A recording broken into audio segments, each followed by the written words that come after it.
important aspect of Islamic economics, as I've already discussed, that distribution of wealth is a major job of Islamic economic system. And how do we ensure uniform distribution of wealth or money or capital? One way is that our religion has already laid down certain guidelines, and it is obligatory from the part of our value system, from the part of our religion, that every Muslim, I would say, that needs to abide with two important obligations. Number one is zakat, and number two, which is not an obligation but an important part, we call it as waqf. So these two terms you may come across in various literature related to Islamic economic system. They are very important. Now it's a time that I will tell you what exactly these two terms are. I know that many of us are aware about the term zakat, but there is a possibility that there are people who at the first time they know about zakat. Now let me start with this concept of zakat. What is zakat? And if somebody like student of class 6th asks this question to you, what is zakat? Now, how do you tell them a zakat or a zakat system? What is zakat? So anybody out of you, what is the simplest definition or a description of zakat? What according to you is zakat?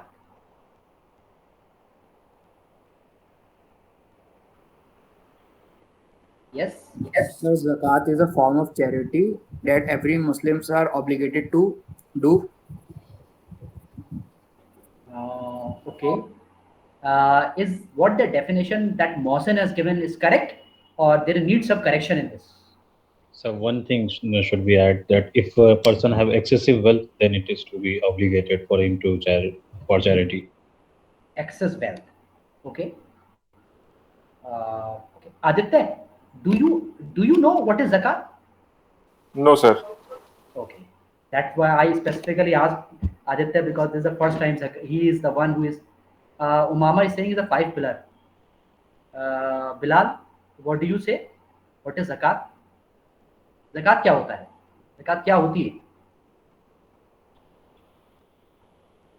Mohsen, I would like to make. I will accept your definition with some major, modification. Mohsen has used a word which is not suitable in the definition of zakat. What is that word? Mohsen said that this is charity, but zakat is not a charity. Let me make this point very clear to all of you. There is a difference between charity. What is charity then? Charity is sadaqah. Sadaqa. Yeah, it is not charity. Zakat is not charity. So let me tell you what exactly zakat is. Those who are understanding this concept for the first time, zakat is a type of tax. The word, English word of zakat is tax, which is obligatory to every Muslim who has a sufficient income. Who has a sufficient income. I will come to this point later on. What do you mean by sufficient income? But it is a tax which is obligatory for every Muslim to pay to the needy person. To the needy person. The word is needy person. May not necessarily a Muslim. He may be from any religion. He may be from any race. He may be from any community. The only condition is that he is from a poor section of the society, and the purpose of this exercise is that how do you fill the gap between poor and rich. So this mechanism was developed and it was propounded by our value system, that you should have to take out some portion of your income in the form of tax that is compulsorily needs to be distributed to the needy and the poorer section of the society. And we are following this practice. If you don't follow this practice, you would not be the part of the Islamic economic system. If you would like to be a part of Islamic economic system, if you would like to have a belief on the value systems of Islamic economic, then you have to compulsorily pay your zakat. Zakat is a one-time tax which you need to pay annually, every year you have to calculate your income, and in a layman's language, 2.5% of that income is being calculated as the zakat. Now, the income is that there is a threshold value, there is a particular threshold value. If your income increase to that level, then only you need to pay that zakat. For example, if my income fulfill that condition, if my income is that level of threshold or above to that level, then I need to pay the zakat. If my income is not to that threshold level, and I myself is not well versed or is not having that level of income, how can I pay the zakat? How can I pay the tax? So it's very much similar to the concept of tax. जैसे government tax लगाती है, तो tax किस पे लगाया जाता है? Tax उन पे लगाया जाता है those who fall into that slab. Tax slabs बने हुए. If you fall in that tax slab, you need to pay the tax. Same is with zakat. That zakat is a compulsory part, and you need to pay them annually to the poor and the needy, of the society. Now, what is the benefit of this mechanism, and why there is a need to make it compulsory, obligatory? That all lies in the logic and the justification of zakat. I would like to share with you my PowerPoint presentation that will help you to understand the features and the characteristics of zakat.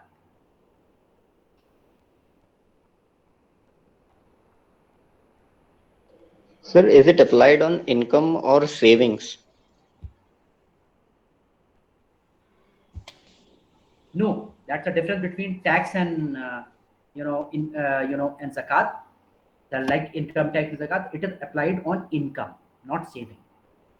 जब तो लोग क्या करा करते कि way out निकाल लिया करते कि सब कुछ एक्सपेंस कर दिया और सेविंग कुछ है ही नहीं, 25,000 रुपीज दिखा दिया सेविंग में अपनी, जैसे कि मैनिपुलेट किया जाता है बैलेंस शीट्स को. So no, it is on income. You have to calculate your income annually, and then you have to pay it. I will show you and I will elaborate the concept of But income if someone also. is accumulating wealth or is hoarding wealth, so in that case, the value of zakat will be more than. There are terms and conditions. There are terms and conditions. I'm saying as of now, it is on income, but there are terms and conditions. I tell you an example. One person has an annual income of 25 lakh rupees. Now, at the end of the month of November, what they have done, they have transferred 19 lakh of rupees in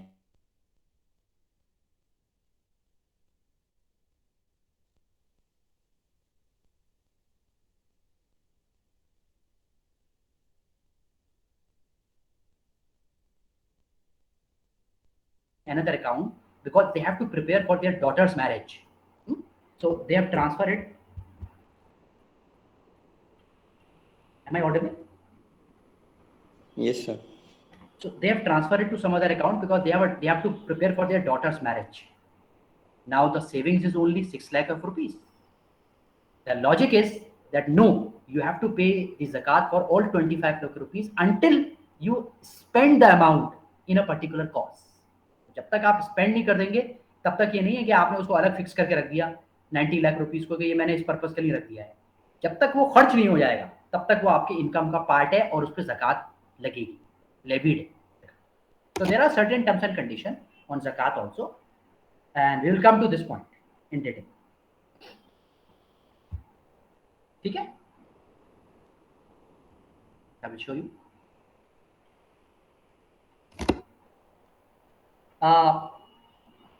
If you see, are you able to see my slides, PowerPoint slides? Yes, sir.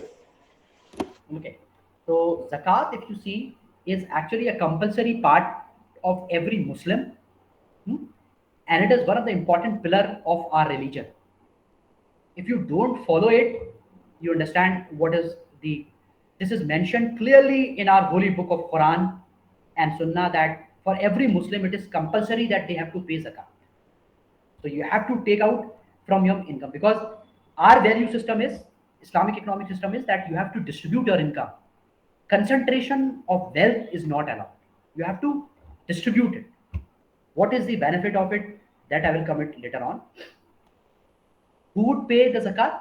Zakat is for every individual who will fulfill a minimum threshold level of income, right? Now, let us try to see the benefits of zakat.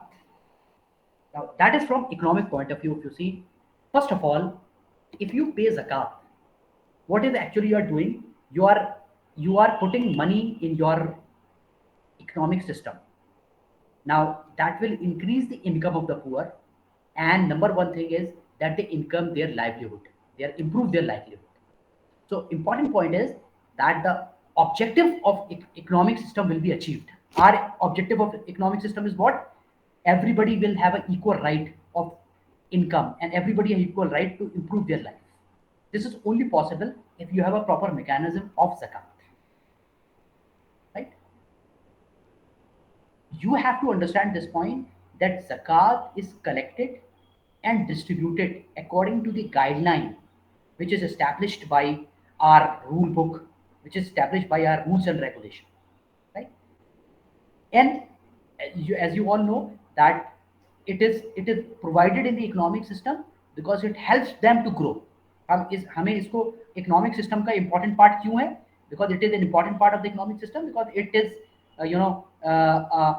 it improves the economic system of the entire economy. That is why we have to understand it, we have to fulfill this obligation. अब देखिए ये जो point है बहुत important है. Zakat is not a charity. It is not a charity. Charity is something else. Charity is sadqa. If you provide it, that's good. If you don't provide it, it's up to you. Sadqa charity में तो ये होता है कि it is not obligatory. It is a sort of, if you do it, fine. If you do it, no problem. Right? It is between you and the Almighty. But zakat is something which is compulsory, and every Muslim in a society needs to pay it if you have that threshold level of income.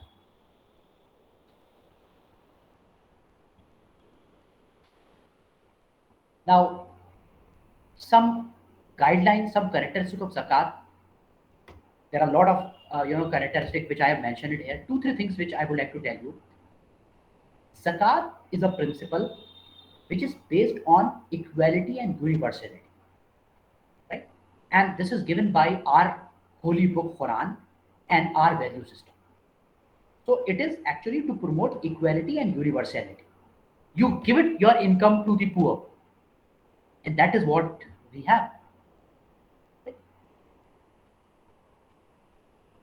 It is a compulsory part, right? And it is our religious duty also. It's not something that you will not do it, no problem. If you don't do it, you will be punished at the day of judgment. We have a strong belief that after everything is temporary in this world, everything will have to go back to the Almighty, and there is a day of judgment. और ये हमारा ही नहीं है, हर religion में यही belief है कि एक दिन सब चीजें खत्म हो जाएंगी और हम सबको अपने गॉड, अपने भगवान, अपने अल्लाह के सामने प्रेजेंट होना है. And that day is a day of judgement. Our belief is that if you do good in this world, you will be paid hereafter. Zakat is that important duty that you need to perform in this world. It's not something that you leave it hereafter. You have to do it in this world, and you will be rewarded for this fulfilling of this duty. And if you don't fulfill this duty, you have to be punished. Now, who would pay zakat? Obligation of zakat, जो अभी आप बात हो रही थी ना. So, 2 things which I have already discussed it with you. Number 1, zakat is compulsory not for all individuals, because in economic system we have people from diverse religious belief. Zakat is levied only on Muslims, right? And only those Muslims who possess a minimum level of income, which is, we call it as threshold level, right? And अब देखिए कितना relaxation है. It is not something which is a debt. ये कोई ऐसी चीज नहीं है कि आपके ऊपर जबरदस्ती थोप दिया गया है. This is not something which is an obligation in the form of a debt. It is only for those who have that sufficient income to pay. If you don't have an income, no problem. You are already excused to that. Now, in our value system, in our religious guideline, the assessment of your condition, your financial condition, your moral condition, your value system is all based on your intention. सारे काम हमारे system के अंदर नियत के ऊपर based है, आपकी जो इंटेंशन होगी उस पर बेस्ड है. कोई जाके नहीं देख रहा कि आपकी इनकम क्या है और आपकी सेविंग्स क्या है. हमें नहीं मालूम आपके अकाउंट में कितने पैसे आ रहे हैं, कोई ऐसा हमारे पास स्टैंडर्ड मैकेनिज्म नहीं है. मेरे अकाउंट में कितनी इनकम है और आपके अकाउंट में कितनी इनकम है, ये हम एक दूसरे को जानते हैं. हमें किसी को जस्टिफाई करने की जरूरत नहीं है कि I am ready to pay the ज़कात और I am not ready to pay the ज़कात. You yourself have to evaluate your financial condition. You yourself have to understand that whether you fulfill that threshold level or not, and then you have to pay. If you pay, you will be rewarded. If you don't pay, you will be punished. And this is our strong belief that the Almighty, the God, the Allah, the Bhagwan, they know what we are doing. There is no latent or hidden points in between the two. So we have to make this intention very clear, and accordingly we have to operate. We have to. How is zakat calculated? I'm not going into the detail of this very much because there are a lot of details required, but in a simple language, what is zakat all about? Zakat is, as I have already discussed, it is levied on income. Now, when we are talking about income, we are talking about a very interesting thing. Zakat is levied both on asset and on cash flow. Zakat सिर्फ ये नहीं होती कि आपके bank में कितने cash flow आ रहा है, वो आपके एसेट्स पर भी, आपका जो वैल्यूएशन है, खासतौर से गोल्ड का जो वैल्यूएशन है वो बहुत इंपॉर्टेंट है. So if you have asset, you have to pay, or you have a cash flow, you have to pay. Generally speaking, it is 25% of the asset value, right? 25% asset value. Asset includes gold, silver, and currency if you have. In case of agriculture product, zakat is levied on the 5% of the gross or the 10% of the net output. The only point is that you have to understand that you should fulfill the minimum level threshold level. If you follow that, then it's okay, fine, you will do it. And if you don't do that, you are already exempted from the payment of zakat. There are a lot of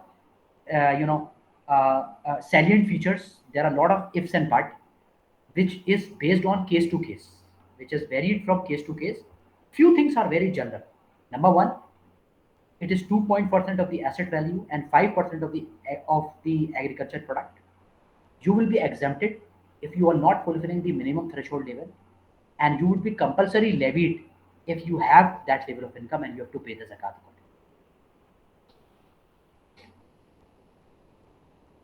Right from the start, I'm saying you have a threshold income. What is that threshold income? Threshold income is that you should be an owner of an asset. Which asset I'm referring to?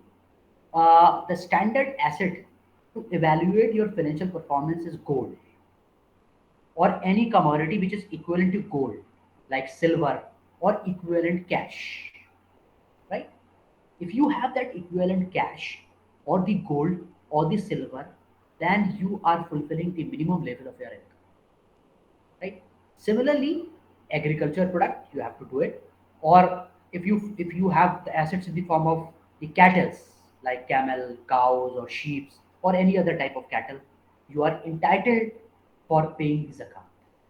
So nisab is an Arabic word which is used for threshold level of income. So that threshold level of income is what you have a zakat. Who is the benefit? Why is this practice so important?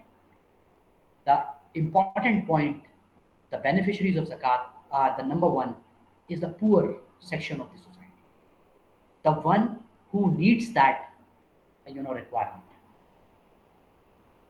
right? At the same time, those people who are working for the administration of the zakat fund or zakat mechanism, they are also allowed to take a particular amount from the zakat fund as their fee. So primarily there are three categories: poor or the needy, the administrator, and the collector of the zakat. That is the main beneficiaries of the zakat. So If in summary, I would explain you the concept of zakat. Zakat is number one, is a compulsory part on every Muslim. This is not a charity, it's an obligation. It is levied on your income, and income is determined from your assets and the cash flow.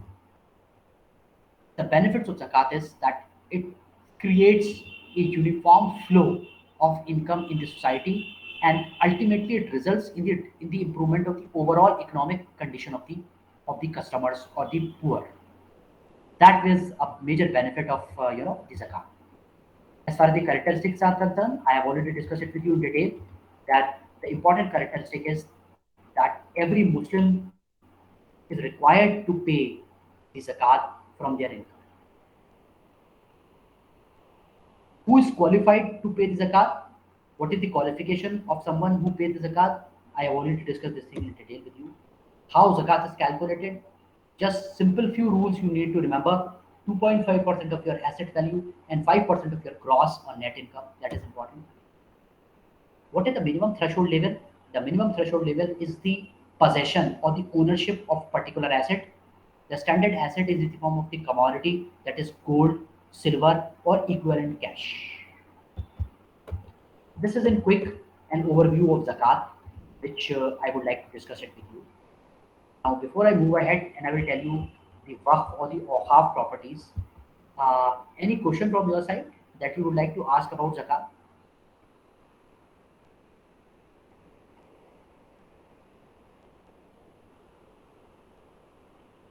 Am I audible to you? Yes, sir. Yes, sir. Sir, we have to give zakat on assets, on same asset every year.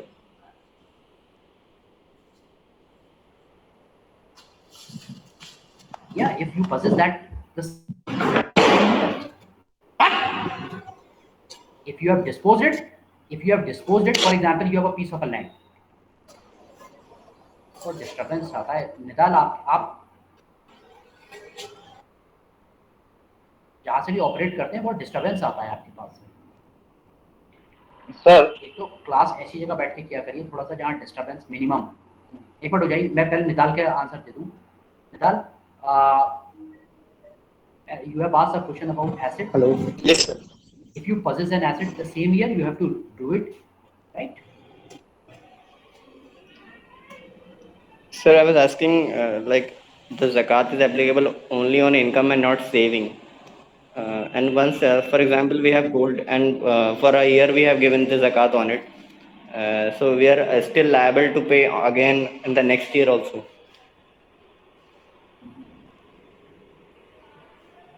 Every year, every bank deposit, lockers in the bank, you have to pay it every year. Yes, Afzal. Sir, What I are was your question? saying someone is submitted every year, so it also eligible for the Afzal, I'm sorry. Afzal, I'm sorry. I'm not able to hear you. I'm not able to hear you. Sorry. Your voice is not proper. Your voice is breaking in between. You may please type your question in the Sir, I chat was box saying, because I'm not able to hear. नहीं, sir, मैं am I सुन नहीं पा audible रहा now? आपका question, आप उसे type कर दें। Okay, sir, I'm Yes, you are audible. Please type your question Sir, in the I chat was box saying and then that I will answer. I was saying that if someone collected enough zakat with every year, and he will become eligible for zakat, so he also have to pay the zakat after that money. Definitely. नहीं, after getting the zakat, people eligible, it's a very rare chance. But if someone after receiving zakat and they have reached to that threshold level of income, then definitely next year they need not to take zakat, they have to give zakat.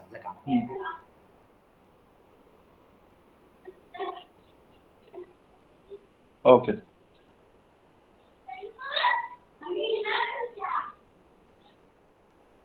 Okay. So if you allow me, I will quickly move to the next part of the discussion. Waqf properties. Waqf. What is this waqf?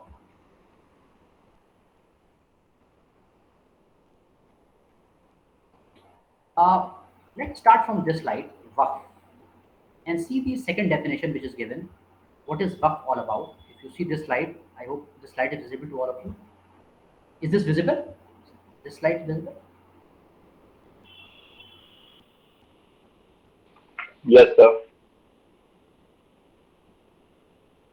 Is this slide?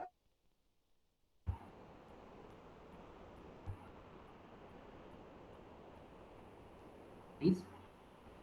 Mohsin, Abdullah, is this slide visible?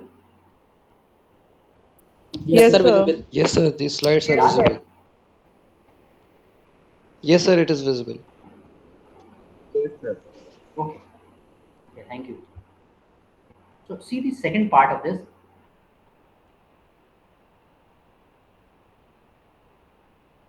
Waqf that is created after removing the ownership from private hand to some dedicated purpose. What does this mean? This means that suppose I own a building. मेरे पास एक building है, अभी मैं उसका owner हूँ, I am private owner. But what does this?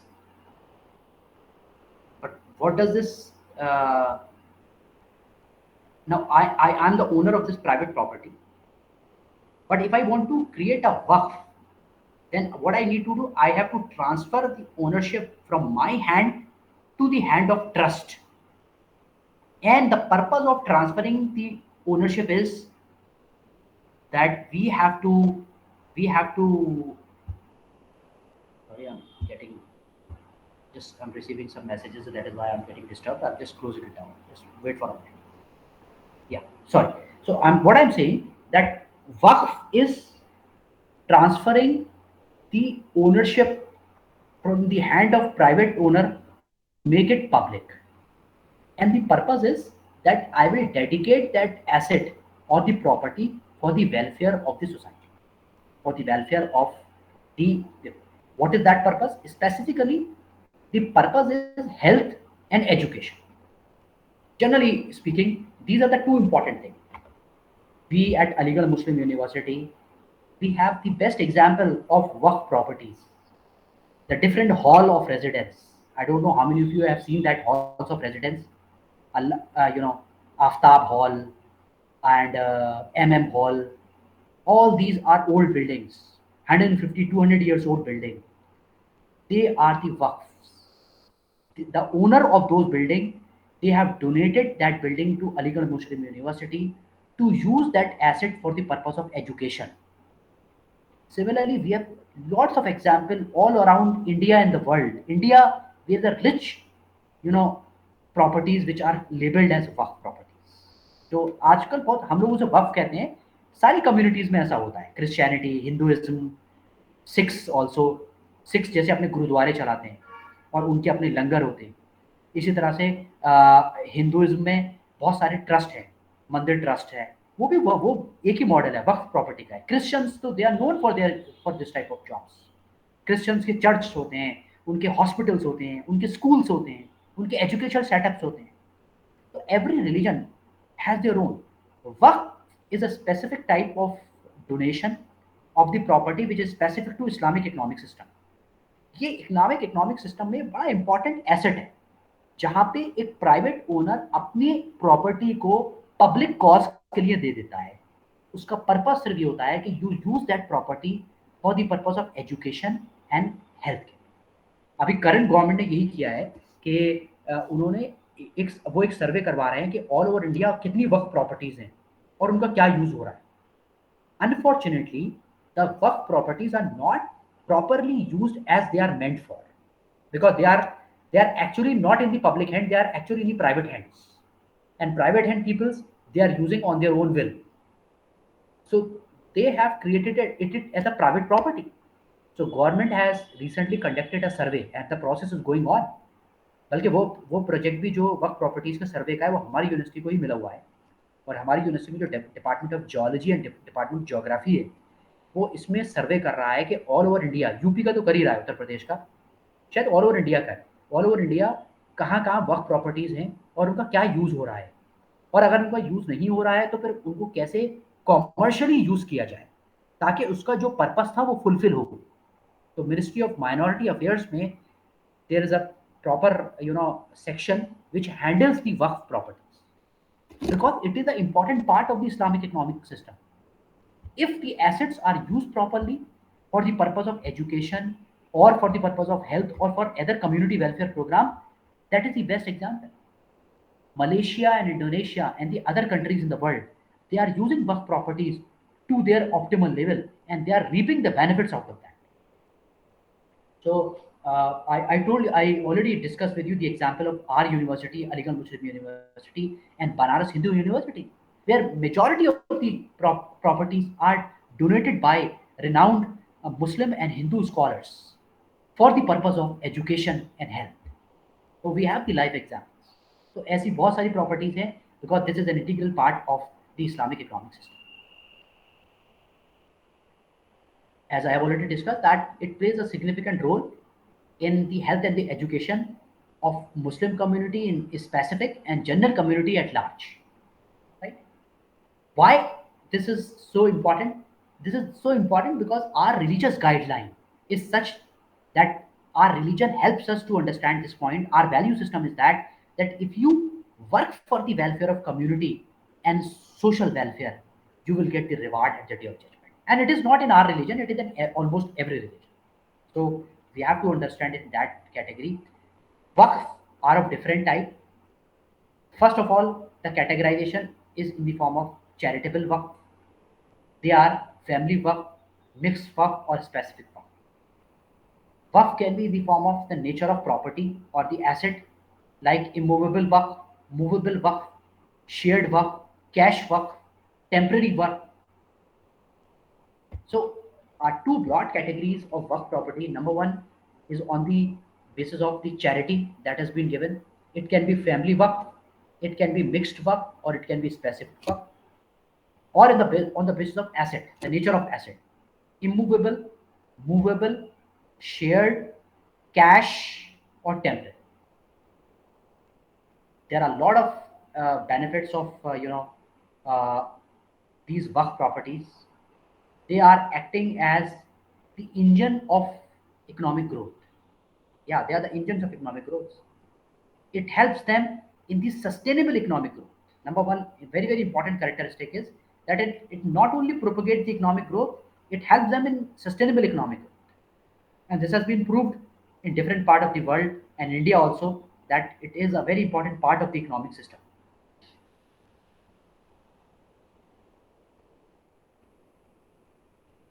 These are all the historical development. It is been mentioned in the content. So in summary, as of now, what you need to discuss is that waqf is nothing but it is a creation of trust or endowment, that is fund, where the purpose is that we transfer the ownership from private hand to public hand for the purpose of the use it in the welfare of society in the form of education and health specifically. Lot of properties in our country are waqf properties. Some are using for the purpose, some are not using it fully. That is why the government of India is very concerned about the status of waqf properties and they are doing a specific survey to use them at the fullest. There are a lot of benefits. There are classifications of waqf. One is based on the charitable nature, family, mixed, and specific, and one is on the basis of nature of asset, which is immovable, movable, shared, cash, and temporary. Benefit of waqf property, the plural of waqf is waqaf, is it acts as a engine for the growth of sustainable economic development. So if you want a sustainable economic development, you have to donate. You have to go for that. So this is all from my side about zakat and waqf property. I will pass on this PowerPoint slides. I will share it on the group. You please go through it. And in case if you have any doubt, any confusion, tomorrow we will discuss it in detail. Right now I'm leaving you because you have another class at 2:30 ESD. So I think it is better that you will prepare yourself for the next class. See you.